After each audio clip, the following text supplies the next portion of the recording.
కల కనడం గొప్ప కాదు, దాన్ని సాధించడం గొప్ప కాదు. ఆ రెండింటి మధ్యలో దాని కోసం చేసే యుద్ధం గొప్ప. యుద్ధం మాత్రమే గొప్ప. సో అతను అన్నారు, నీకు పాప ఉంది కదా, నువ్వు వంట చేసుకోవచ్చు కదా,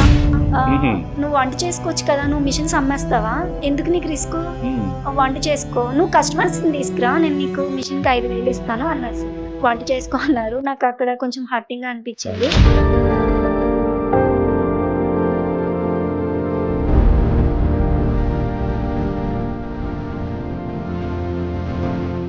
అండ్ అదే కంపెనీ నాకు డీలర్షిప్ ఇచ్చింది. నా సేల్ చూసి నేను ఒకటి ఫిక్స్ అయ్యాను, నేను రీసేల్ చేయకూడదు, రీసేలర్స్ దగ్గర తీసుకోకూడదు, డైరెక్ట్ కంపెనీలో తీసుకోవాలని.